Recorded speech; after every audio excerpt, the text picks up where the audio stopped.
Check. Hey, everybody. Hello. Hi. What up? Welcome back.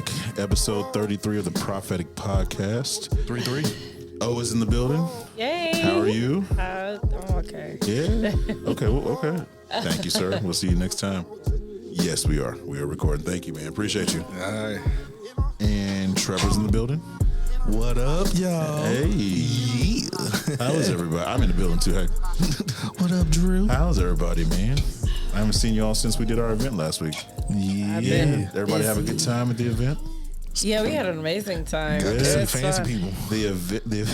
Fancy. You never see fancy people? I mean, you know, not all the time. So it was nice. You're not gonna be a. I mean, I can cut that out. My bad. I can cut it out. Bruh, no one. It's not out yet, so don't worry. I can cut it out. You're not gonna see them where you work, so I can cut that out. But the event was cool. The event was the Big Thought event. Shout out to Leah for inviting us out. Big shout out to everyone that we interviewed: DeMarcus Lawrence, Bevy Smith, all of the board of directors. Like, it was a cool thing. Like, it was doing big things. It was a great event. It was really, really humbling to see so much Black excellence in one room. It really was. Yes. Yeah. That part was cool. What did you guys get from the event? I mean, You didn't get to stay for the whole thing. I'm sorry that I didn't It's know. all good. But what did you get from what you saw? that I wish I was one of those kids when I was younger. Because I'm an artist myself. The kids that you got to interview, the last interview you did. You're talking about the apprentices? The apprentices. Yes. Yeah, like we didn't have that kind of stuff growing up. That would have been cool to be a part of something like that. What I got from it is that, like, as being an artist, I would have loved to have something like that. Bring your mic a little closer. There you go. There you go. I would like to have something like that. I mean, my mom was very supportive. She put us in performing arts and everything like that. But we just didn't have those kind of programs. We just didn't have those type of programs. I think by the time up. we got to their age, that kind of stuff, it kind of stopped already. Like the inner city programs for arts, and because I went to the Dallas Black Arts Academy growing up, and shout out to them, they're amazing. And that was one of the spots I remember every summer. They were packed with kids for different programs in the arts, whether it be dance or performative or if it's canvas, whatever they had. I remember we did all types of arts during that, so to see these programs coming back around is kind of cool. I was definitely intrigued. I definitely want to get involved. I want to see how we can be, because I had that growing up, and to give that to some other kid is cool. So definitely will be hearing from us for sure. Yeah, whatever y'all need us to do, give us a shout for real. So that was great. I know. I loved it a lot. Yeah. But it brings me to the first thing I wanted to talk about today, which was the presence of Black in media, right? So the one thing I can tell you I took from that event is that we actually had presence, right?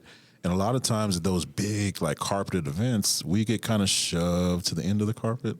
And then it's like, oh, they're out of time. So, oh, damn, I didn't get my soundbite. I didn't get my take. And so for us to have equal opportunity to speak to the exact same personnel or A-lister or whatever you want to call them, that was cool.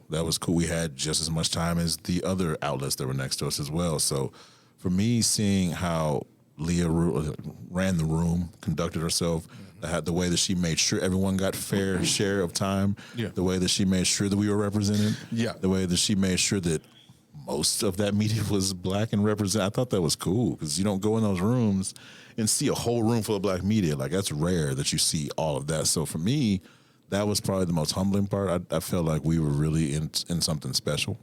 And to be so young at what we do, like, we don't have to be in those rooms, but to get invited, you got to be doing something relatively right, I would think. So that's what I got. What are you guys, how do you feel about Black representation in media? Because we're in media, right? So how do you feel about the representation of us in media, though? I've never really gotten that opinion. I mean, I think it's a good thing. I love to see more of it. I mean, instead of, like, having it at BET, I'd like to see us probably more of it on the Oscars a little bit more. Yeah. More in the, like, I feel like there's not of us when it comes to, like, the Grammys or anything like that. And I would prefer to see us a little bit more on those mainstreams, a little bit more. On the mainstream, okay. Just for me, like, I do watch, like, the Oscars and the Grammys, and I watch I watch I used to watch like the Nickelodeon Awards and everything. I forgot about that. Yeah. Kids' choice. Yeah, Kids' just never Choice saw Award. us, We just though. never really saw us, and Yeah. I really do. Like I told my brother, like for me, I think because he doesn't really get it. I mean, he's a little bit different from me. I see things where I also understand today that people want to see people that look like them. Yeah. My brother thinks that he feels like, he lives in this bubble. He thinks that there's nothing wrong. And I'm like, if you don't think that there's nothing wrong, there's a problem. Wait, he doesn't think anything's wrong in what capacity? Like with what we're talking about or in general? He believes that, it's hard to really say. He Like just he- thinks that like he everything thinks is he's- fair. He thinks everything is fair. That's a little bit when I try to tell him that it's not. Can I tell him something? You're absolutely incorrect. Yeah, I It did is tell not him. fair. I did tell It is him that. not. Go ahead, Trevor. I know you're about to play. I know. I see it on your. Yeah, I was gonna say, explain. Why is it not fair? Or what do I think is not fair? What do you want? More that Just go back to what I just said. Just if you want to start there, a lot of times we get pushed to the end of the carpet. If you don't understand what that means, so the beginning of the carpet is where you want to be, right? Okay. Because that's where you get all the first sound bites first, right? Yeah. You might get the freshest energy. By the time they get to you, sometimes depending on how long that carpet is, they might be tired of answering the same damn question 1,000 times. They may be out of time. They may be also. You said, time hold limit. on, let me finish. Yeah. They may be rushed past you. So then you don't get a chance to speak to them. Yeah. So that's where the unfairness comes in because all these other white outlets have been allowed to speak to these A-listers, be whoever you're talking to. Mm-hmm. And then we get kind of just pushed out the way. We're there because by default we kind of have to be, right? Because you can't just not let us be there. But you don't have to let us participate. And that's been the biggest problem. It's like we don't have anyone standing in the gap advocating for us to be able to participate. Even though we're there, it's like standing in the house and the plates are getting made and you never get to eat. You just get to stand at the threshold of Thanksgiving, just watch it happen. All go down. The game is happening. Everyone's having a good time, and you're just at the door. You ever heard the spook? Have you ever read The Spook Who Sat by the Door? No. Spook who what? The Spook Who Sat by the Door. It's a really good book. You should probably read. It talks about this kind of thing where like we get to the threshold of opportunity, but we don't get to partake. And that's been true. the biggest thing in media. And now we're starting to see a turn because you have like Leah has her own company, right? That's been the thing. We got to start our own shit. And then we could put ourselves there instead of having to go beg and like for time. Let me get 1 minute. Instead of that, you see those companies like hers popping up. It's like, okay, if they're not going to allow us, I got to get in there and make this happen. I got to be the gateway. So we progressing. We are progressing, but we have a long way to go. I see. Man. There's 2 news anchors that I follow who actually they do somewhat. Is one the black dude that skateboards? Because he's one of my favorites. No, but Have you he seen actually him? no. He's dope. But this one he's always like jacking with his kids, I guess. Doing like he's real cool. But he does interview people on the Oscars, and there's one other lady who does. So she's from the Dominican Republic, and she does too. Like I do follow them because they do really great job. But have you noticed that have you ever noticed that you'll see a lot of the same faces at those events too? Yeah. All these various events, therein lies another part of the problem. That is even though we're getting representation, I don't just want it to be Trevor representing me. Maybe I don't identify with that version of myself. Maybe I identify with her, or maybe I identify with Gayle King. Maybe I identify with Snoop as an announcer. Maybe having different variations of us in the media is important too. And it's not okay just to have us there. I need to see myself too. That's what she's talking about, representation. That's definitely. What is Trevor going to say? He's about to say some shit.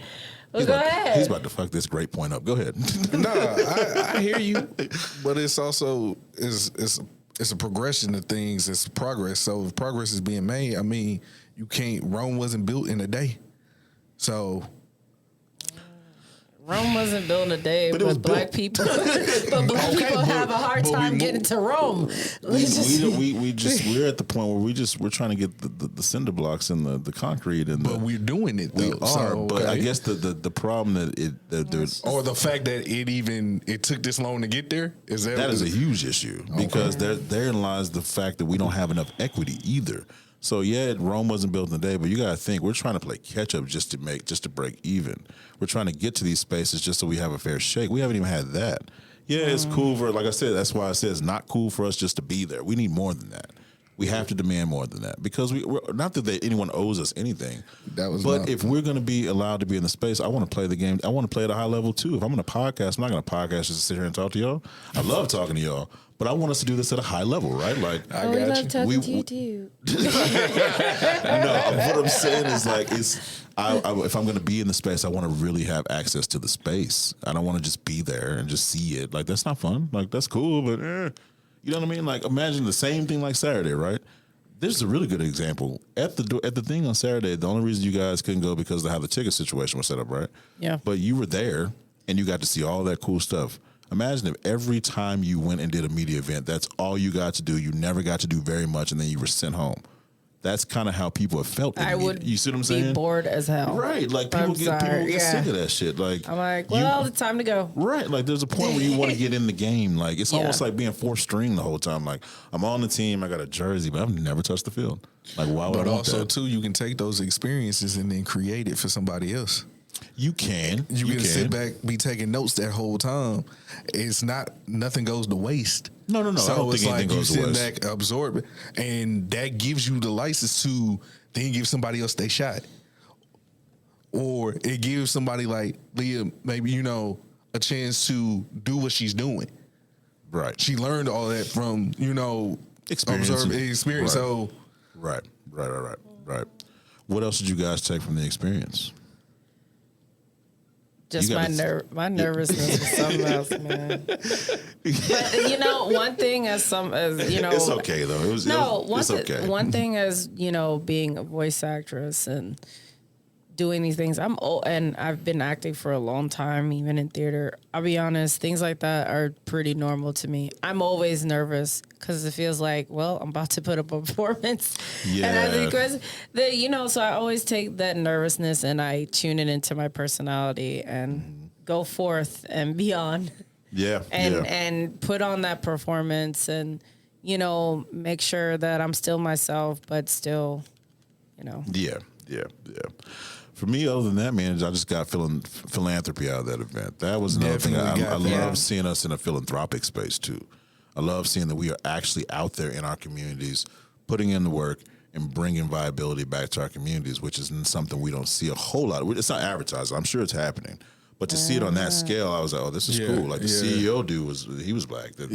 All the patrons that were there, a lot of them were black or brown. Like a lot of the people that were recipients were black or brown. It was cool, man. Like the whole thing just top to bottom. So I like the little bit of the diversity that was going on there too. Yeah, there was some there, but like just to see us in that light. It was like, more of us, which I thought it was nice.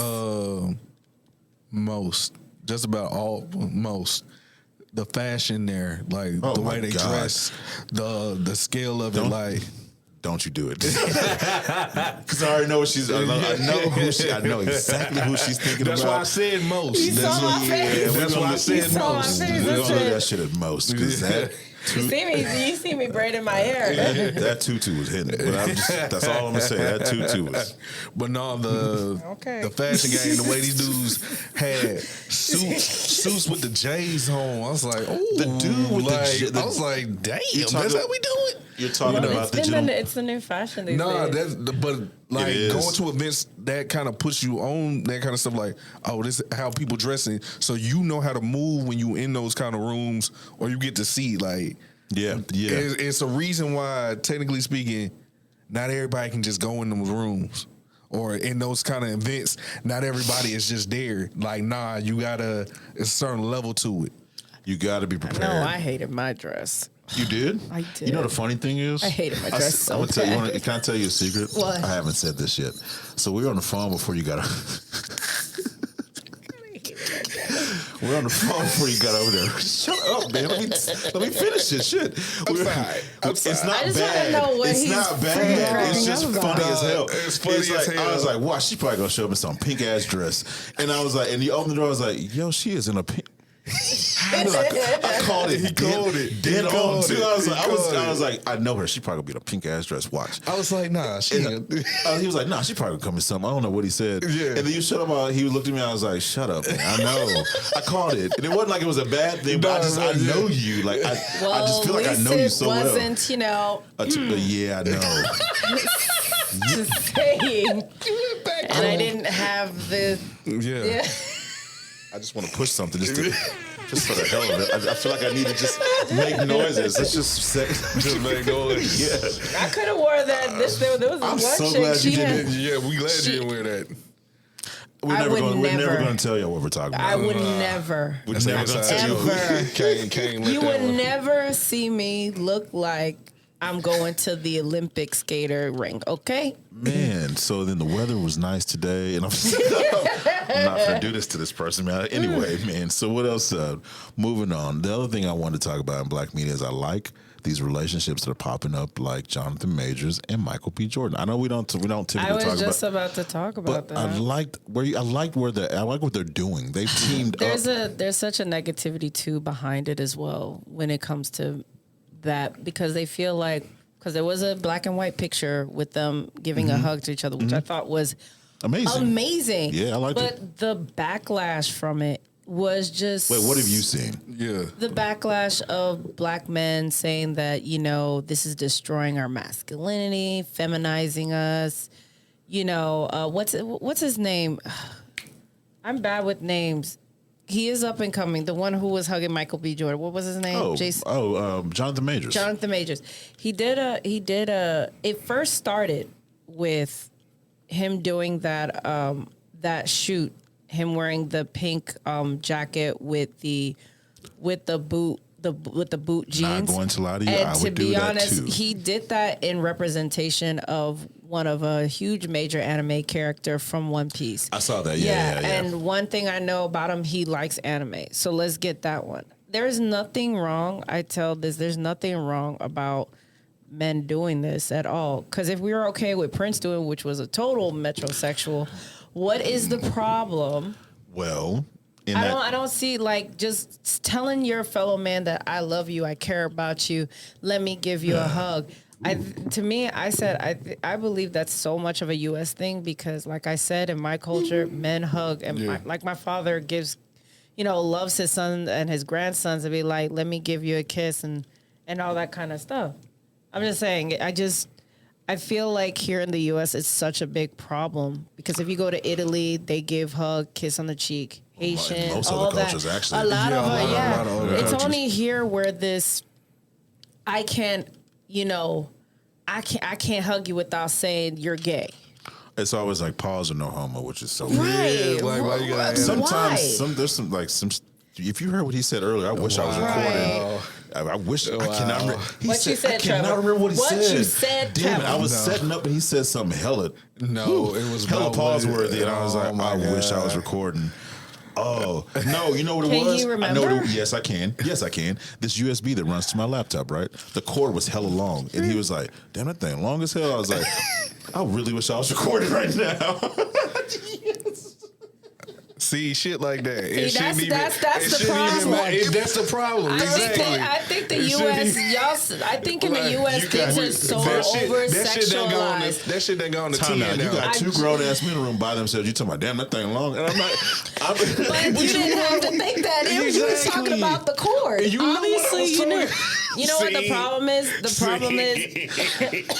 The problem is that in the Pause. U.S. things have been so sexualized that you can't even. It's a culture thing, yeah. It is. Like, to be honest with you, how many times did you have seen back in the day that, black people used to just love one another and care for one another? I just feel like when I look at people who say they're from North America, I look at the whole spectrum, because I feel like the culture is all the same. for the most part. For the most part, I feel like black people follow the same shit most of the time that a lot of white people do, because that's just how it which is. is Let's the masculinity part. that part, yeah. Or even in the gay community, Actually, they do it too. Americans follow. I'm gonna norm. push back on that, because most of my white guy friends growing up didn't give a shit about none of that you talking about. They didn't have Exactly. that toxic masculine. No, they don't. That wasn't what I saw from my white friends growing up, because I grew up in the suburbs a lot of my life. I didn't see that. I saw it more from us for sure. I'm sorry. Definitely. Oh, I there's saw it a more from us definite big for sure. But like in high school, middle school, they played the tapping game and like weird ass gang, like just Yeah, weird, yeah, just stuff but that I thought was very different. But they Dave didn't. Chappelle. They didn't think much. I'm not trying to like generalize, but from what I saw in my experience, most of my white guy friends didn't give a shit about none of that, like at all. Now my black guy friends and Hispanic and all that, of course, because again, like you said, it's cultural. But that's a callback to an episode we talked about before, where like being vulnerable, it's okay to be vulnerable. Like I remember I told you I had my guy friends. I feel like a lot of black people here they're seen as strong and independent and everything, and it's really sad, and it's just all how history has defined us, and so we have to put on this front of we got to be strong and we can't be weak, and it's sad. They do the same thing to black women all the time. You a strong, female black woman. No, let me tell you something. I am a flower, okay? Right there in I am D1. not strong. Look up. Well, in I'm D1. strong, look up. but I'm not. I'm strong, but not D1. like in that sense. There you go. Like I still love to be deflowered. I still love to be hugged. I'm still deflowered. Wait, run that back. What's maybe I might be, shut up, man. I'm trying to make sure I know what the term means. Deflowered means like virginity being taken? No. Okay, that's why I was like, wait, what is going on right now? Continue. No, deflowered is like, when you meet somebody and you kind of get all fluffy and vulnerable. Oh, you still like to be courted, like my grandma would say. Okay, yeah. But deflowering means, not what I thought courted. it meant. No. Nowhere near what I thought it meant. But I am a strong woman, but at the same time, I'm soft. Okay. No, you and Trevor are just alike. He's a strong man, but he's soft. Hey. No, he's like he's more like a soft-spoken, gentle creature. Yeah. Not like soft, like he's a bitch. Like, why'd you look at me like that? Like, I was looking at he's you. a bitch. But the sad part is though, that's how a lot of people gonna take it. Yeah. And that's part of the, you mean, he a bitch. Like, I got what you meant, but like, that's how a lot of people. I think because of me having a daughter specifically, because I'm being for real. Like, I've been around women all my life because my dad was in and out. Well, he was just out. He was in. Sometimes he was there, but for the most part, I really didn't have a father figure in my life consistently for long periods of time. Yeah. And so I was around women, but that still doesn't give you the insight of what it's like to be softer and more sensitive and more what's the word I'm looking for? Not as toxic in your masculinity. To be more patient. That came from me having a daughter. That was not because I was around women or because of all the people I've dated. It wasn't any of that shit. Yeah. It was having her because that 1.5-year-old still has to communicate with me somehow, and it's all feelings. It's not like she knows concise sentences to say, I'm hungry, feed me now. Like, no, it's like, you just feed me, daddy. She stares at you. Yeah, like, feed me, daddy. I'm like, so you, or she go, what the fuck does that mean? What kind of answer to that? Like, so you have to be more sensitive. A whole different wisdom. You have to be more in tune with her emotions, and so that means I have to try to figure out how to get more in tune with my emotions and be less hostile or less aggressive in my tone, or maybe less quick to respond. It's a lot of things I had to think about. So that for me, being open and vulnerable, I could give a damn what people think. I'm crying all the time about my daughter. Every time I put her to sleep, I'm crying. Every time I see her, I'm like, I'm so thankful. Every time I'm around her, I'm just a big ball of tears. Like, but that's because of her. To most dudes, that would seem like it's soft, but to me, I could give two shits because that's her. That's Well, the funny thing is, most it. dudes, I think, or at least the ones that have daughters, they would understand that. Yeah, but a lot of these dudes don't. You'd be surprised. My dad did not. That didn't make him change shit. Like, he had two daughters. Me and my two sisters. That didn't make him change anything. It's conscious choice too, though.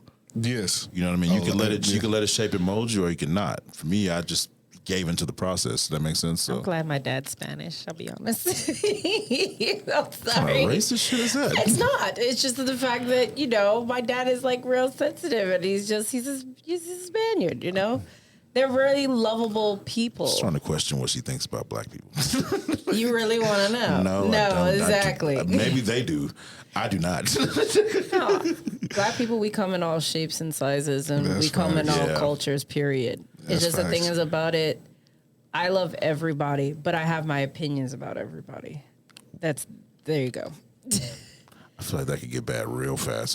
Not really, no. I mean, that's it's not. It's not I'm from a different culture, so the way how I view things is totally different. Okay, that brings you to another question. That's something I wanted to ask you. And this is for you because I wrote ask. So I have three things I want to ask you.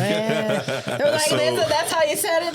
Yeah, so in your culture, I know there's a double standard for men and women as far as like dating culture here and things of that nature. Being single after 30, having kids. What is it like in your culture? Is that a standard? Like if you're it's not, still a standard. It is. So if To you're not, this day, it's still what's the standard? so women here are expected to be married. Have a career, have kids. If you haven't done a lot of that shit by 30, oh yeah, or 35. It's like, for instance, one of the people that I work with said that she had her first child at 35, and the room was kind of like, and I was like, the fuck? Like, I was like, but that's your choice. So like, why is that a standard? Men can have a baby until we're like, whenever. Honestly. You got or not have, but we can and, produce viable sperm, right? So what's the culture like for your culture specifically on things like that? Is it shunned? How is it seen? I mean, I get asked the question a lot. Every time I see my family in Panama, my family in the islands don't really care, but my family here, like the Latin culture is like, they'll ask like, you don't want any kids or when are you going to have any kids? They also believe like my sisters, they're just like, well, you can find somebody and have a kid and there you go.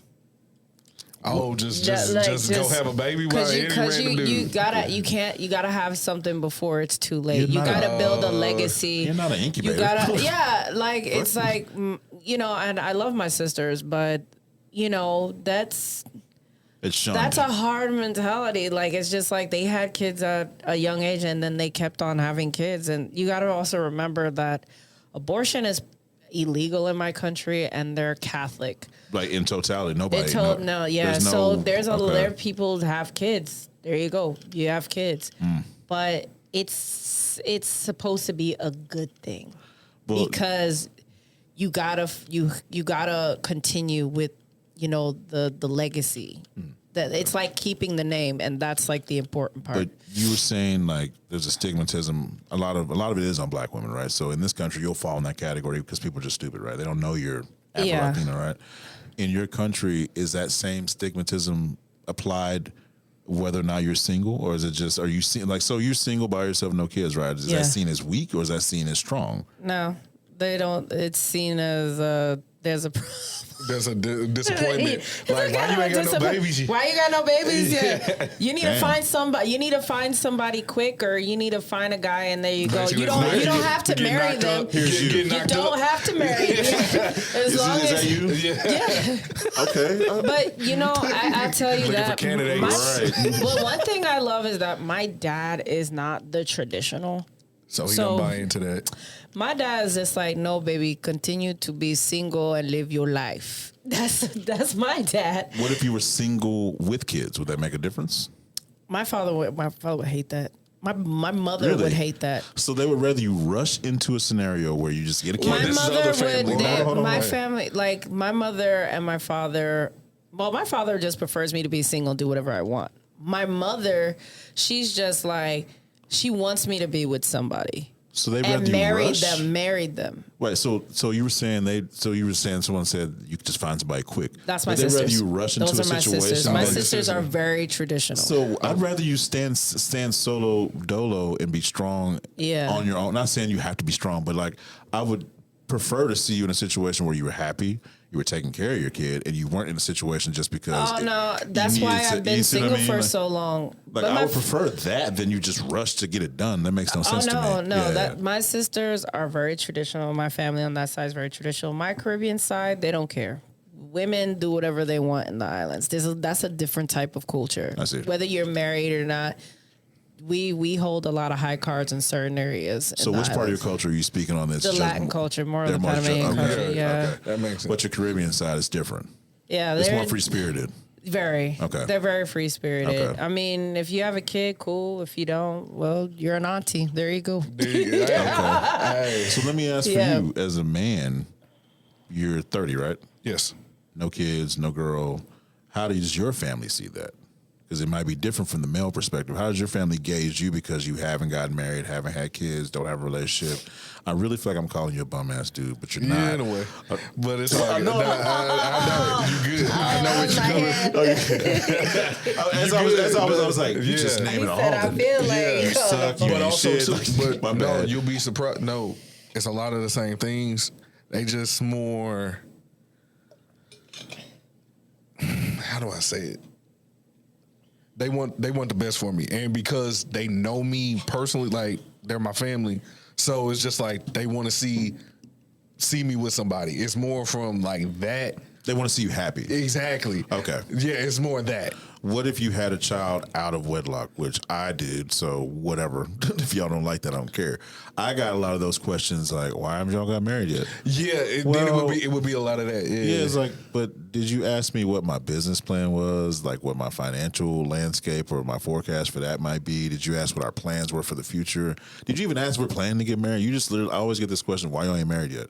There's a whole lot of shit that goes into getting married. I'm not just jumping on down the aisle and saying I do just because you think I should. That's not how it works for me. Is a lot of that. Remember, probably a lot of that's coming from a lot of your older heads in the family. Some, yeah, and some also no. too, culture, how they were raised. Because I also know like just their upbringing and how things were and how they've worked for a long like. So that can sometimes affect your mindset or what it should look like, if you get what I'm saying. My bad, my wheels started turning. You saw it? I saw you. I was like, maybe our elders are pushing us to be a united front because our culture has been so divided for so long, and maybe they want to see a reiteration of the time. Because go back that to stuff what we were. It worked to a certain degree. You know what I mean? Maybe they meant well. Exactly. And that's the thing. When you think about it like that, it's like they mean well. They do mean well. But that's not how you take it, though. It's like, leave me alone. I'm trying to make my own decisions for my life. But I get what what you said made me think. Oh, they might have meant it. I do believe that here. I do believe that the U.S. there's more of that sense of mentality. What, the division or the unity? No, the I guess like no, not the unity. Because this is a lot of people in the U.S. are like the majority of, especially a lot of people that see the U.S. They see the people are more selfish and independent. Towards to where in our culture, it's all about togetherness and building.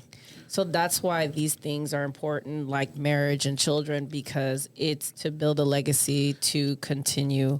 And also, I raised that and helping the community to grow. And I would say a lot of that again is based off of culture, upbringing. Yeah, like back we talking 60s, 70s, 80s.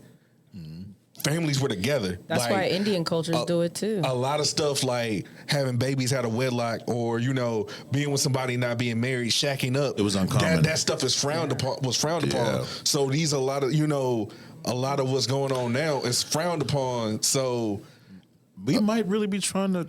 I mean, what I'm seeing with, like, for instance, like with Michael B. Jordan and Jonathan Majors, I'm seeing Black Brotherhood, right? Yes. And not in any sexual connotation whatsoever. Yeah. I just saw black love. I have a lot of we Yes. talked about this before. That's what I said. I was my like, guy friend saying I love you. We talked about that Exactly. before. I don't have an issue with it. It's commonplace I now. thought it was great. I say to him, man, I love you, man. When I I'm gonna saw talk that to you when we get picture, off mic. That's how you fit. Yeah, no, man, I'm gonna tell you.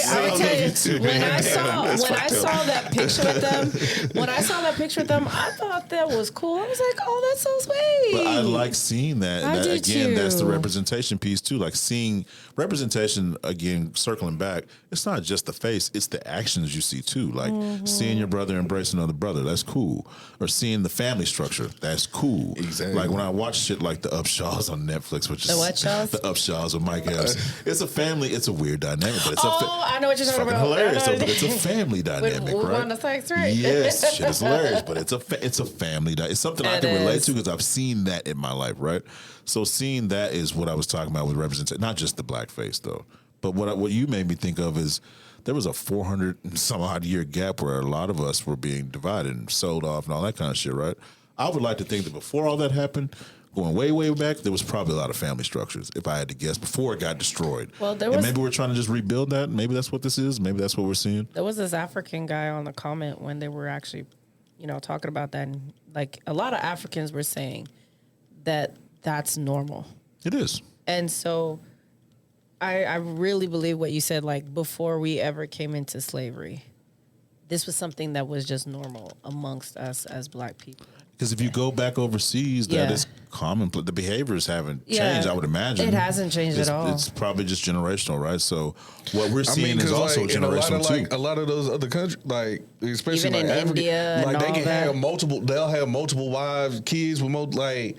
But I'm just saying. But I know, but I can't agree with that. No, I was just saying. I know you're trying to like, get me killed. What the fuck is wrong with you? I wasn't. No. I mean, it is normal in that culture. It is. Let's be honest. I don't know if I would go for multiple. That's a lot of energy. Yeah, I know, right? Africans are. No, that's y'all got it, bro. I can't that's do that. certain tribes though, because even in the Egyptian cultures back before around that time, there was only one wife that they took. They didn't have multiple wives like they did, like Solomon or a lot of. I think Fela Kuti, God rest his soul, he had multiple wives too. That's a dope ass name. Fela Kuti. Fela Kuti. It's like Timothy Fela Kuti. You don't know? You know who Fela Kuti is, right? No, it reminds me of Timothy De La Ghetto, but it's really cool. Like that's not the same shit. I'm sorry, and he's Asian. So sorry, but the name is just cool. He is. The name is cool though. But I mean, why are you laughing? It's what it reminded me of, man. I was like, oh. I didn't know it was a real person. I hope y'all didn't tune in for us to be super serious the whole time. Because that was not about. Nope, not with me here. Hell no. But I think that's one thing. It's every culture is different, but to be in tuned with your ancestors, that's like the most important thing that Black people need to understand. Instead of playing to this, well, man, that's some gay shit. Essentially, that's what you hear too. Yeah, and it's like, no, it's not. What's up? Now I got a question, like along both of these lines that we're talking on. Does location also play a role in that? Like, say, for instance, we from the South. Was somebody like on the East Coast or West Coast, do they think differently about some of these things, or how they move as a unit, their family dynamics? I'm not from the South. The East Coast, the pause game is where that's where it came from. Like New York, people saying pause, it's a joke, right? But it's kind of not, because it's heavy in our culture to say pause. Right. It used to be no homo, then it transformed into pause. Yeah. It's the same shit. So I would say it's probably the same. I think it's an American culture. I think it's a lot of the countries up like north that. Culture, even though, I mean, I was raised up north for a while. We're more rude. I'll tell you that, because in the South there's more hospitality. She gonna for shake me. that shit out the foundation. What? That shelf behind us for the come down. I'm sorry. That was my first time seeing it. Oh shit! Here it goes. Hold your britches. Yeah, right. No, like I feel like when I came to Texas, whatever, I see there's more of like a more southern hospitality. There's more nice, like more, I guess. But the undertones are still there, though. Yeah, but more friendly. That nuanced culture, what she's talking about, is still there. It's still there. Like that's what I was trying to see. That's like I hear it out, man. That's some gay shit, and you mostly, and that's true. You mostly hear it from us, from black or brown. You hear it, man. You just like. Yeah. That's not how you raise a man and everything, and that's the same thing. What I was telling to Drew about the guy that's no longer my friend, Darius. He was like that. Wait a minute, he's reached the end of his tenure. I feel like he's just gone through a roller coaster from episode 17 to now. No, you remember when we were in the car going to Celestial Beer Works, and I was telling you about Darius about the. He's that red pill type of black dude, but he's like kind of like a lot of what they think these days. You can explain red pill, blue pill to him. I forget which one takes you to see how far the rabbit hole goes. It's been a while. The red pill is the red pill. Okay, there you go. Yeah. The red pill guys are pretty much, they like if they saw something like Michael B. Jordan and what's his name, right? Jonathan, yeah. Yeah. They think that is demasculating a man. They think that they're beta, whatever type men. Oh, it's the alpha beta conversation. Yeah, and it's so like, are you alpha male or beta male? That type of thing. And they'll talk a lot of crap about women and degrade them, and they usually date chicks who are vulnerable. And what did I tell you in the car? As much as those men think that they are alpha, they are absolutely they beta. absolutely beta. Like literally, I've heard him one time say like, out of the blue, when that whole Megan Thee Stallion case was going on, he was like, I hate women because you see how women lie. You should have paused when I hate women. And I said, and I looked and I was just like, then get you a man. You hate women so much, You heard it here first. Get you a man. I'm just saying, If you hate women, because, you know, I've been around black men like that. I've heard it time and time before. They like to tell independent women that we will be single and we'll be alone and you need to get married and I can't be with a woman that makes more money than me and focuses on her career. And that's what I was asking you. Bring home the bread, baby. Look at this beta ass nigga. Hey, you know, I'm gonna do my part. So, ladies, now you know what Trevor's looking for. Oh my God. You want to be a sugar baby so bad. Look at it. That's something small. Yeah, she got more money than me. I'll put his information. But you see, Wow. but a lot of them You think that wildin'. a lot of them also listen to. If you ever know who Andrew Tate is, they listen to him too. I swear I thought she was about to say my He's last like one. I into was like, the. Man, where's his? I'm right here. I thought she was going to say, if you know Andrew Andrew Tate Childress is is, I'm him like, and his brother fuck is got going on? arrested for sex trafficking. But this was the news, remember him? I've been reading about that. She's talking about those types But of dudes. those are the type of, and a lot of men listen to that, or they'll listen to the Kevin Samuels. Like he actually Rest in peace, Kevin Samuels. He was kind of Samuels. fire.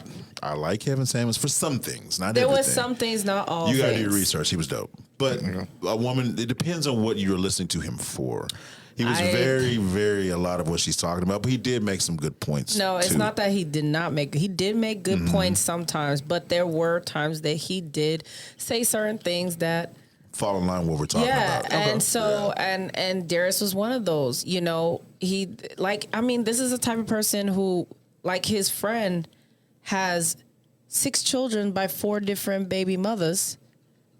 Trying to contain my face. And then not only Shit. that, when I mentioned the comparison with Nick Cannon, he said, "Oh, it's not the same."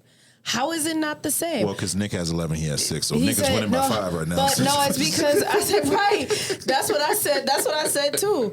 And he said it's because he has money. I was like, just because Nick Cannon has money doesn't mean that that's okay. Like when they get older and they got to do recitals and football games, can you be in every one of them? Can you go to every single graduation? And that's gonna be that's the thing for me. Like that's why. Even though Nick Cannon is free to do what the hell he defends it, but like that's Go frowned ahead. upon. Congratulations. It's still frowned upon.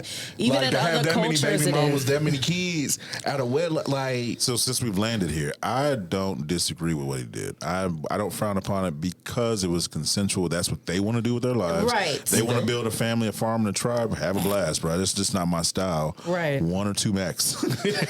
And then it's snip time. Like if y'all know some doctors, let me know. So I'm not going past 2. I think I just I'm feel just bad not, for bro. the Like, children. Yeah, And of the course. and Yeah, I'm that just part, saying yes. the mentality that I hear from these types of men are, well, he has money, he can do whatever he wants. But if a woman was to do it, she a hoe, Yup. she a everything. No, she's not. And when you hear them say that, I'm like, it's a double standard. Well, it's a correct double standard. Are you serious? That's an oxymoron. Right. I said, and There's no such thing as a correct double standard. And yeah, so Double when entendre. I finally said whatever I I had just to want to say say, double something. Shut up. right, and like when I finally, I guess he found it really offensive after a while because I bet he I did. finally said that I was like, dude, I'm not your therapist, man. Every time I see you, you got something to complain about. I'm like, dude, if you hate women so much, just go be with a man. Cause I don't want to hear it. I don't want to be Aren't you around that. pansexual? Huh? Aren't you pansexual? I am, but I'm still a woman. No. Why didn't y'all go be with a man together? Huh? We can move on. We can move on. Skate. Let's see. Segue right back. Nothing. Never mind. Anyways, moving on. Where would you be without the prophetic podcast? My stomach is turning. We prophetic. Your stomach, you got a boo boo? What you? She said stomach. I'm like, hey, I was laughing don't too fuck hard. that seat up because I'm not paying. I have no insurance in this room, so no, I'm paying. Hey, but let me ask you a question. You said early in the car off mic that you were talking about can you escape your DNA? So the question, everything we've been talking about, kind of falls in line with what you were talking about. What was that you wanted to bring to the conversation about that specific thing? For me, it was just really a question, just out there. Can you beat your DNA? And what I meant by that was like, we're grown, like we're raised a certain way. You know, when you're born, like you have your mother and your dad's DNA in you, and certain traits and personality traits, like they'd be like, "Oh, you acting like this person. Oh, you just like this person." Can you beat that? Can you rise above that? I'm going to say yes, because if they tell me that I'm acting like some specific person, my brain takes me down a path of, well, were we in the same environments? Did we learn the same things? Were we learning the same traits and habits as we both grew? Because like a lot of times when you say things are passed on, so is the environment. So are the teachings within that environment, the lifestyle, from dietary to from everything from A to Z. It could all actually be about the same. So then, yeah, you might be a replicate of that person, because y'all are having the same life cycle. Like, you're almost living. Imagine if you and your dad did the exact same thing growing up. You become your dad. You take over the company. You just follow your dad's footsteps. There's going to be parts of your dad that are going to look identical to you, just because you've been with this person and you've experienced pretty much what they've experienced, right? You've been around them all this time. So I would say you can. But to beat your DNA, I think you need to get out and get into the world and experience things. Traveling, taking a job in a different market, moving to different places, seeing something different. Even if you just, get in the car and go somewhere different for a weekend. Just exposure, I think, is the way that the key to beating your DNA, if that's the question. I think it's exposure. Because by and large, my DNA should tell me that I should be a deadbeat dad, right? It would tell me that I should have dipped on my daughter before she even came out the womb, right? It would tell me that I would never take care of my responsibilities, right? Because that's what I experienced.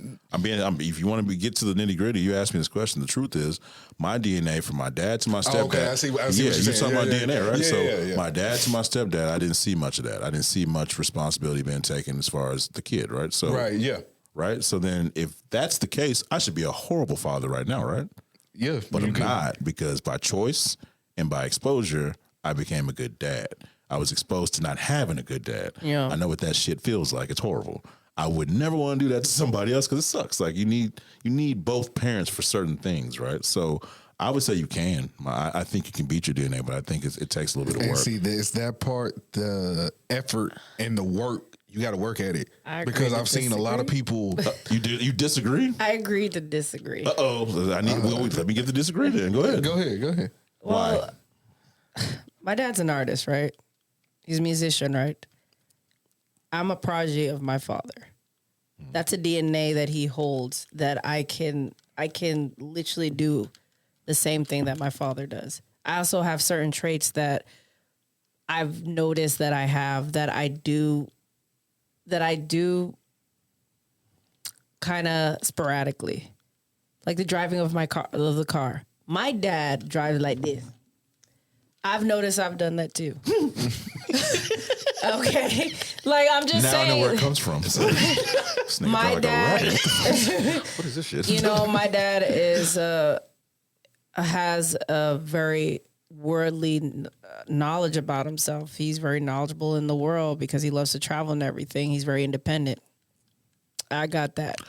So I know what you're saying. There are certain DNAs that you just can't get away with. But that is the good side of that. I think what you're asking is. But there's also the bad side. Right. Like my mom's, I got some of my mom's traits that are a little bit negative. Now, do I believe that you can beat that? Yes, because I did. Mm-hmm. See that. But were you talking about beating the negative side of your DNA? Because it's both sides. That's how I'm saying agree to disagree on that. Not saying all DNA is bad. Not saying that. You're saying can you beat the bad stuff? Can you beat the bad stuff? Because that's where I've seen it in grown folks. Sometimes even in students, they get trapped in that mindset, or they start believing that. And their actions speak like, it's like, dude, there's so much out there. Like, all you got to do is reach up and go get it. It's right there for you. But the variable is the exposure. If they get that, and it doesn't always come by way of just travel. It could be them going to school. It could be them going to a different school. They might play a sport. Like me, I probably wouldn't have been exposed to as many Hispanic people as I would have if I didn't play soccer, right? So I played soccer. So then the only people in my school playing soccer were the Hispanics and the Africans and the Caribbean people. Like, that was it. Some white I people, but played like soccer. right. So like that's how I met so many people from other countries because I played soccer and I was in band. So then I was exposed, right? That's what I'm saying. Like if I wasn't in band and choir and all this other shit, I have no exposure to those people. So you get what I mean? I get you, but I also feel like it's more than just exposure. It's also mindset. Yeah. Because if you want more, it'll make you go search for that or search and fight for that exposure. If you like, man, like I hate being here, instead of just like accepting it and being stuck in it, stuck in the cycle, stuck in the loops. You're saying people could be exposed but not take advantage of it. I got you. Okay. To me, I think you can. I think you can beat your DNA to answer your question. Yes, with time on task and exposure, but you also, like you said, have to take advantage of what's in front of you too. But that takes another thing that you might not be aware of what's in front of you. That might just take. Okay, I like that. You get what I mean? That Like being aware of what's in front of you. It's like when we were in the car, right? He was asking me. He was talking to you. You were talking to me about like your consulting firm that you're building, right? The LLC you're working on. Yes. And I told you ChatGPT could teach you anything. You're like, I don't know what to ask it. It's the same thing. Like I was like in the car. I was like, well, it's weird when you have all the answers, but you just don't know what to ask, right? Exactly. So it's the same thing with exposure. I could be sitting in front of like everyone at this particular company I work for, like, man, they look like they got it all together. I don't know how they got there though. Exactly. Right. So that I would tell people in that position, just ask. Open your mouth. The closed mouths don't get fed. Even if you think it's stupid, you got to be willing to also sound stupid. I told you that in the car and too. I think that's some of it too. People are like, be willing to sound dumb. They don't want to come. You don't want to come off a certain way. It's or okay. Like, oh man, they gonna think of me like this. How they gonna perceive you? But like you just said, closed mouths don't get fed. Did you hear what I said earlier when she said deflowered? And I thought it was talking about virginity. I don't give a shit how stupid I sound. Oh, you mean deflowered? Yeah, that thing. I didn't know what the hell you were talking about because that's never happened to me. So I was like, I mean, what the fuck is wrong with you? I mean, it would it really? Can it happen to me? I mean, I don't know. That's what I'm saying. But you gotta be willing to sound dumb. I'm like, okay. I mean, it can. I mean, men get deflowered before too. Do you know? Okay, let me give you a really good example. You know how long? Remember last episode I sat here and kept saying fluffer and shit. Yes, I had been saying fluffer for like I don't know how many episodes. Yeah, shout out to the 08 podcast. Britt told me, she's like, that's not what that means. You sure you want that on your face? I was like, well, so then these two start Googling it. I was like, oh, that's why y'all wouldn't tell? Why y'all let me say this shit for 32 episodes? I don't know. So you just got to be willing to sound stupid. It's okay to sound dumb. There's no dumb question except the one you don't ask. I know that's a silly. No, but that is I kind of agree with that though. It's a stupid saying. I mean, closed mouths don't get fed. But it's one of those sayings that you've heard growing up. You know, if you don't, the dumbest question is the one you don't ask. So raise your hand. Okay, yeah, but that's true though. Because seriously, as a teacher, a lot of kids will sit there and suffer, and it's like, I'm begging for you to ask me a question. I love that. Maybe I want to they're help afraid to get laughed and at. it's a lot of you have a lot of that. Thank God I was not one of those kids. I got laughed at, and I'm like, and I literally used to be, what? It's a true question. I'm asking, and people used to hate that. Yeah, I was the kid that was always afraid of being smart. It's all because I used to get every time you get the little honor roll award. You got to walk up in front of everybody. Yeah, I used to be like, can you just mail that shit? I hate going to get these stupid ass awards. They're cool, but every time you go back, all the little dumbass kids are at the back that didn't get shit ever. Like, this nigga think he's smart. Or then, come on, as a smart kid, right? Yeah, as a smart kid, hey yo, give me them answers though. That shit too. Yeah, like I know you got the answers, bro. I know you did the homework. People used to to steal my papers and turn them in. I'm like, y'all don't even write that good. So they knew it was my shit. Give me my shit back.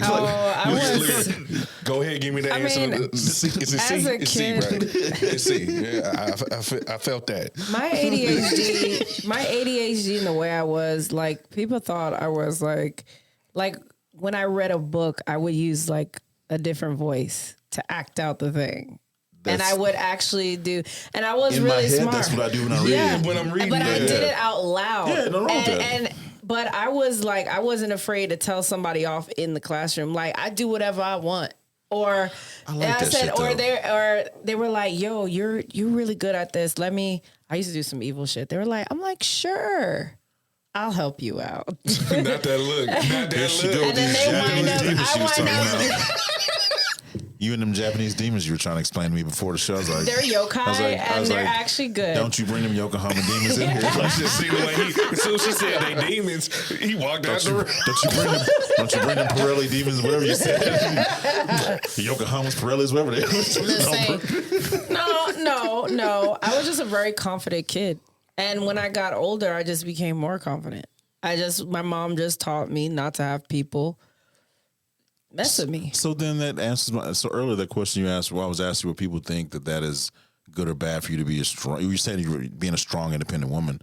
I don't think that's that bad. No, though. I think it's you're making me think about what we were talking about a minute ago. it's because the way how it's okay to be a strong woman, but I think the strong black woman can sometimes come off really not so great. It's seen as that you're supposed to take pain. We need to like take everything, and I'm tired you're supposed of to hearing carry it. everything. It doesn't matter. That's what I feel like. You're not. You're supposed to. It's almost that. It's like be seen, not heard type thing. Like just take the shit and deal with it, move on. That's what you're supposed to. You're but like, that's not. That's not the thing. That's also that too. Like what I was telling to Trevor.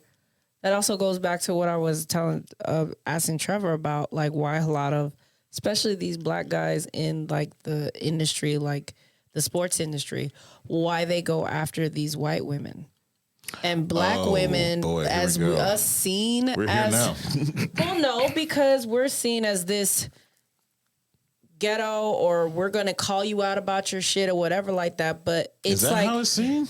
that strong, independent black woman is know. also the definition of we ain't taking your shit. What's and wrong they with that, feel though? like a lot of them But I feel think like I'm because I'm a lot of them different, though, Exactly. Yeah. a lot of these athletes be doing the most. But see, that's ego.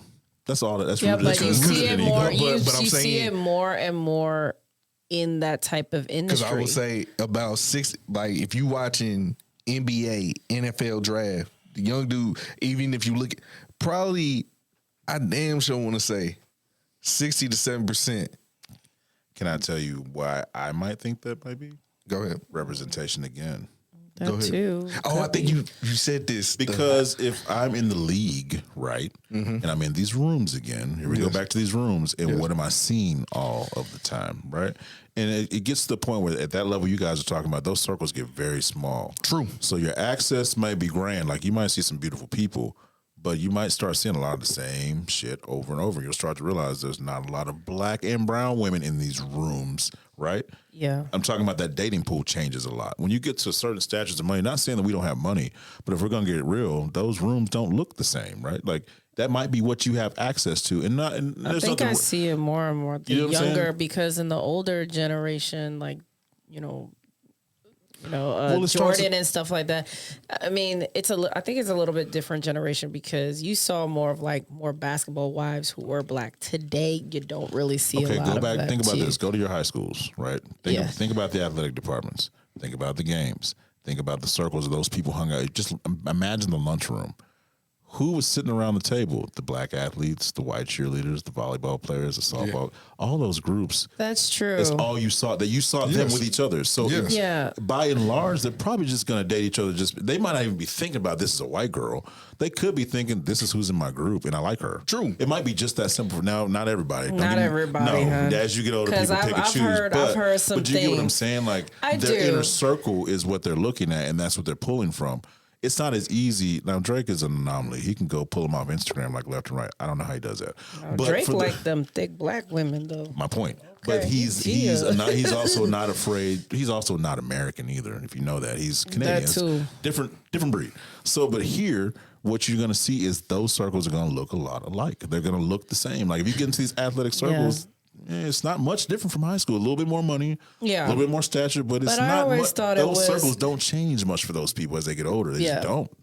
I mean, that too. I just also think it's that with the black women as well. What? To me, the stereotype that we usually get, I think it's that one too, about ghetto and loud and all this kind of stuff. And I don't disagree with that. I think it's. I don't think agree it's with both. the stereotype. I don't I agree don't with the disagree with what you're stereotype, saying. but I think it's both.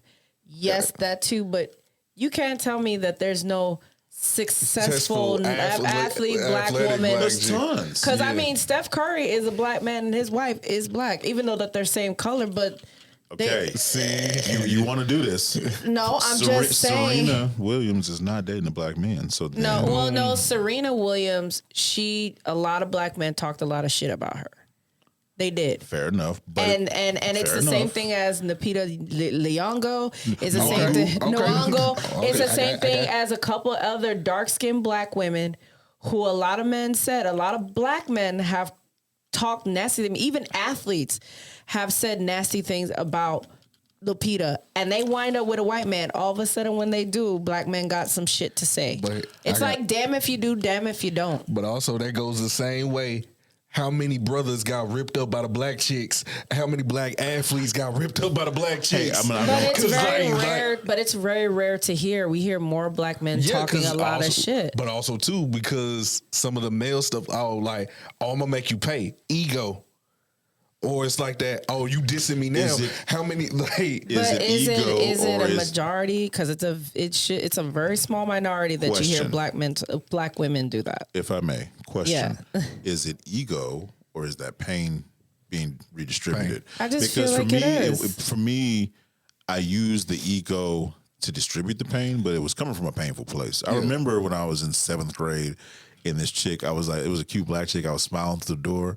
And she's like, damn, nigga, you got big ass teeth. And I was like, yo, come the fuck on. Like, for real. Like, I just haven't grown into my teeth yet. I'm only in 7th grade. Michael B. But Jordan has had that issue too. Like they call them corny. But hold on, Like- that happened several times throughout middle school That's what and I'm high saying. school. How many However- times It kept happening. How many However, times- I don't mind them dating whoever as long as you ain't talking shit about your own black woman. Please. So I'm not gonna lie to you, and I will Please be don't. very candid. In my life cycle, I've made that mistake, but it was because it's not right. Yeah. But it was because I was so offended by all the times I tried to date Exactly. black women, and they had said so many foul things to me. Right. Either because I like to go hiking, or because I remember someone saying, "Oh, what kind of food do you like?" "Oh, I like sushi."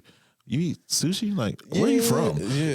It's this mentality. It was this Like, mentality that I just the ment- wasn't black enough, and so that started to Like, how many recreate It's some. times sad. if I had $1 for every time I was called an Oreo? It just like it created resentment. That's all. I mean, Like- it's not. And don't get me wrong. I'm nowhere near that anymore. But there was a time where I had so much resentment for black women because I was trying to date them. I really was. You know this. I was actively trying to date black women. They were just shutting my ass down. So, but it's also a you know, like, mentality. They rather have hood nigga exactly. than have somebody who is. The reason why Michael B. Jordan was called corny is because of he's a very educated person. Mm-hmm. He loves certain things that probably a lot of black people didn't. And now that he got ridiculed, this is what even though he dated Lori Harvey, he has dated white women, which is fine, but you will never hear him, no matter what he went through, talk shit about his own people. you won't hear him, but I can't. I'm not going to sit here and say that. I'm he not probably- guaranteed he we won't probably hear did, it, but I'm but you sure won't he hear it. has. But he has Yeah, of course. said nice things about black women. He's never said anything bad or anything. And as somebody who's a Michael B. Jordan fan, he is very genuine, very sweet. Mm-hmm. I could care less. Me personally, I've always but I'm a geek and I'm a nerd, so But- I'm a little bit different. I was treated like shit by both communities, especially coming here in the U.S. I find it so sad because this is the shit that divides us. We talk so much shit about each other from both sides. And we I'm to the can't even point now get the where- respect. We need to respect each other and our differences. Well, that's well said right there at the end. I am pro black love all day, All but I am day. also pro do whatever the fuck you want to Exactly. do. Because I'm going to do what I want to do. I'm never going to down. Exactly. I'm not in a place of pain. I've worked through that shit in therapy. You Mm-hmm. will never hear me down, say anything pissy towards my people again, ever. But I'm not going to sit here and say I didn't go through those moments where I resented my own people because of the way they were treating me. Of course. Like, I'm looking for comfort from my community and y'all just treat me like I'm an outcast. So, of course, I'm going to feel some type of resentment. Exactly. And as we've aged and some of these people that now I'll never say any names, but we've aged and we've gotten older and everything has come full circle in my life as far as my community and how I relate and how I give back and how I spend time and all that shit, right? Mm-hmm. But there was a time when I didn't have much love from or for. That's true. I'd be lying if I told you I did. Like, I there was was a time. more like I was more to keep to my people, but then as somebody who's traveled, just kept on traveling, I learned how to love the human race and understand them at the same time. But I do understand that there's much healing when it comes to the black culture here in the U.S. Like my people will be like Afro Panama all day, we'll be doing Carnival and I remember this lady, this black That lady, sounds fire. this black American lady. She was making fun of the outfit this Caribbean man was wearing for the carnival, and she was saying, "Man, God don't want to deal with us." And a lot of Caribbean people came to the defense because that's who we are as a people. I'm like, that's our pride, that's our culture, that's who we are, and I would love to see more of that each day in the black community here in the U.S. to say, hey, do not make fun of my people. I don't care what they do. This is da-da-da. We will hold each other accountable. Just don't do that. I think we're kind of in the midst of that happening. And I'm glad that we are. Just by the things I've seen with pushback from brands, the way they represent us in certain things, or the way that we're depicted in certain media spaces, or the way we're depicted or not seen, or representation, inclusion. I think you starting, if like you said, we're making progress. I just want more of it. Obviously, I would like to see it happen in our life cycle. Because I agree you know what with I'm saying? you. Like, I'd like to see us make some strides, not just progress. I want to see like monumental strides. That way, when I check out of here one day, I leave my daughter on this planet, I know she's in good hands, right? So that's what I want to see. And I agree with you. We do our own thing in our culture, but we respect each other. I like what you said about that. But see, you were just like, I could do whatever the fuck I want, but we just need to have respect for each other. And I agree with Drew on that 100%. I'm not against black love at all. I'm pro black love. I so happen to be in a interracial relationship. She's an Afro-Latina too, but at the same time, I'm still pro black love. I still, just because I'm in an interracial relationship does not mean I'm not pro black. Just because I've had my ups and downs with my own people does not mean I'm not pro black. I am. I'm very much so. What were we going to say? I'm sorry. Go ahead. Come on, Trevor, you gotta say something. The hell you want to jump in? Nah, I ain't gonna lie, escape me. Hey, I love you. Come on in. He said, I love you. Now, what are you gonna say? You want to talk to me off mic about it? Nah, okay. Escape me. Escape me. You mean it just went blank? Yeah. Like that? Bring it back. Maybe can you think about it? Bring it back. Reeling. Bring it on back. Nothing? It's not in there? Nah. Was it about black love? We can sit here and look at you for the next 30 minutes till you figure it out. Was it it's a lot of about dead like, space. Yeah. That's a lie. Luther Vandross. Wow. A chair is still a chair. Damn. Even though no one's sitting there. Oh my God. Did that help conjure your memory a little bit? No? No. Well, on that note, shout outs. Let's move on. Let's start wrapping this shit up, man. Let's do some shout outs real quick. I'll say shout out to Celestial Beer Works. If you guys are in the Dallas area, Delicious. Make sure that you stop by, tell them that the Prophetic Podcast sent you, and they will give you 15% off. You're welcome. Yes. It is some of the most prophetic. We are. And it's some of the most prophetically delicious beer you ever have in your life. I like that. Come on, that's terrible. Hey, I'll be here all week. Oh, that was beautiful. Just lay that up. The drinks are amazing. Y'all guys have to try it. Yes, you do. Yes, they are. And shout out to our end of the month group, the Complicated Discourse group. Hey y'all. Hi. What's up? Shout out to our little family over there at Celestial. Maddie and everybody else. That's what's up. Molly too. Hey, how y'all doing, the owners? Shout out to Think 3 Media and Leah. Thank you, Leah, for everything that you do for us every Thank you single so time. much. Thank you. You are a blessing in disguise. Awesome. I did not know that was coming. So thank you. Shout out to Big Thought, wonderful organization. Awesome. And D Magazine, you made me look good on them pictures. I appreciate it. Thank Actually, they really did. You look right. great. I was like, who is that dude? Didn't even recognize I did not. I was like, damn, I was looking like that. I was like, if I ever get a magazine, could we just call that picture back? We're just gonna change. We're just gonna change my dress if we ever do a D Magazine photo because I hated that thing so bad. Get you a tutu, dog. That's what's in. No, we're not trying to look like that. All right, let's go. Yeah. Shout out. Shout out to our city of Dallas. Shout out to our new listeners, our Triple old D listeners. all day. Thank you to our new followers. Our followership has started to grow a little bit. I like this. The needle's moving. Finally, Jesus. Yeah, we in some new Amen. places. We are in 20 different countries now. We recently made it to love Costa it. Rica and somewhere South America. I think it was. Bueno, Costa Rica. I want to say it was like Argentina. I think it was Argentina. Argentina is beautiful. Yeah, we've made it to 2 more Appreciate countries. the but love. Yes, we're in 20 different markets now. I love that. We have a QR code campaign going out across the country from Hawaii to Orlando. And Puerto Rico. Hawaii. So it'd be Hawaii and LA. So if you're in Hawaii, I forget the city, but if you're in LA, if you are in Chicago, if you are in New York, Houston, Austin, Orlando, where else? DC, Let me think where else. Jackson, Mississippi. If you are in any of these places within the next month, you're going to see these little red stickers all over the fucking place. So you scan it. Scan it. Come on in. I'm interested. I hope that we can reach to Tokyo one day. Well, just take a sticker out there. You're going anyways. That's true. I am going to Tokyo. It's really simple. You just go and put it on stuff. That's it. But yeah, so our followership is growing. We have been working on merch. We have merch coming, which is awesome. We have a .com. So that will be scaled up and released soon. So you'll be able to get on our website and look at stuff. I got us.com. Yeah. We're scaling. We're good. We're not podcasting just to be playing. We are scaling. So moving on up. Yes, more to come this year. The live shows this fall. So we need to get our growth as much as we possibly can by the fall. So live shows coming this fall. Stay tuned. Lots of things coming. Check out Venus Fest for Celestial Beer Works in May. It's the day before my birthday. So y'all better go. It's my birthday wish that all of you guys go help them support this dope beer fest because I'm going to be there. So, lucky you guys. Thanks. It's May 13th. You'll still be here. Oh, yeah, that's true. We're making a team with T-shirts and shit. You'll be here. That's true. My birthday wish is that you guys will come join the beer fest with me. You know I'm going to be there for beer fest. Yeah, I know you're going to be there too. Hopefully. You're only going to get about one beer in and be drunk. But it's okay. You'll be there. Wow. Really? Hey, them beers are strong. If anything, you might want me drunk. Shit. You see me drunk. I don't know if you can play beer pong drunk, though. I don't know if you can do beer games drunk. Bruh, you seen me drunk. You already know. You've never been my beer pong partner, buddy. Look here.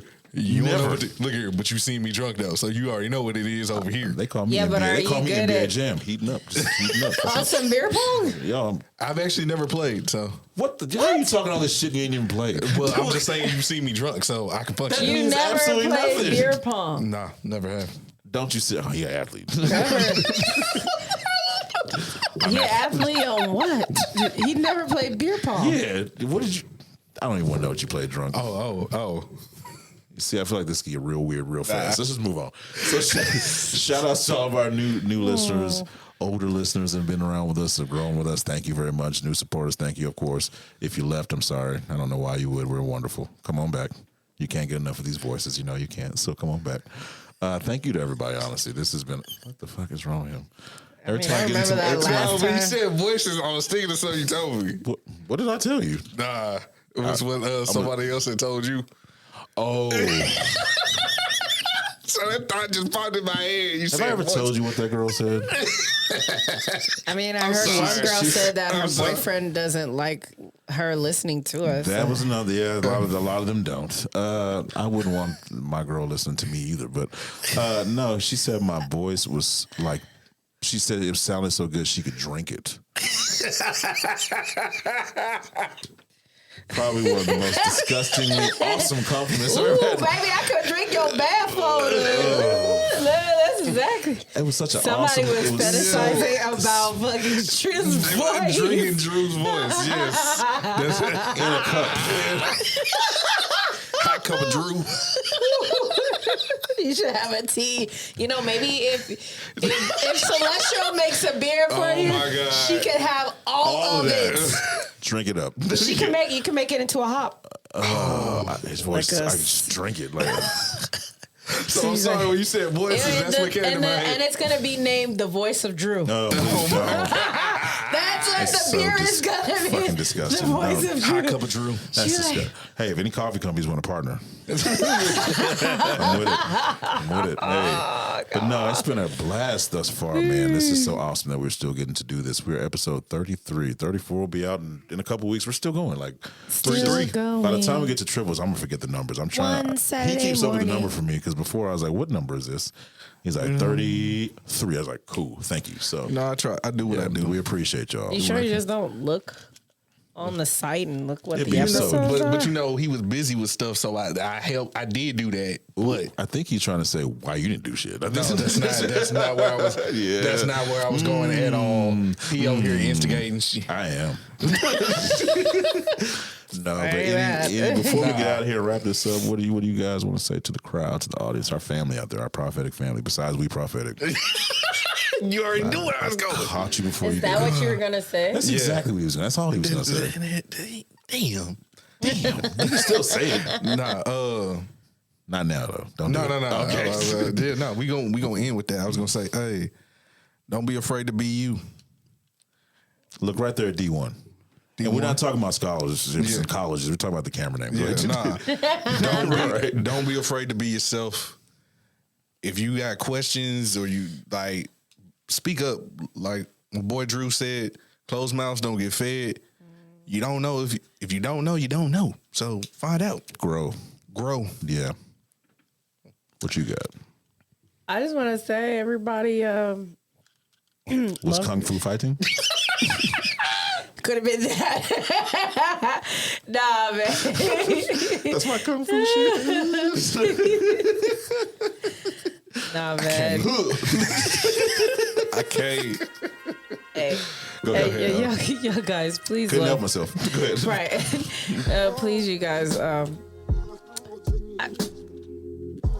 I'm sorry I did this to you. I also want to say those kicks were fast as lightning, but continue. Travel more. Love each other more.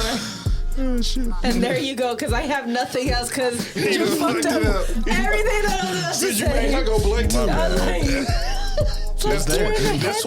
That's twice. Hey, don't even speak about that. It's like during the headlights. And don't wear pink tutus. Trust me. With glitter shoes. Drew, what you got to say? As always, thank you for listening to this podcast. We hope that you enjoyed it as much as we enjoyed doing it. We hope that you grow. I hope that you learn. I hope that you evolve. And I hope that you come back and chill with us all over again. Thank you for tuning in.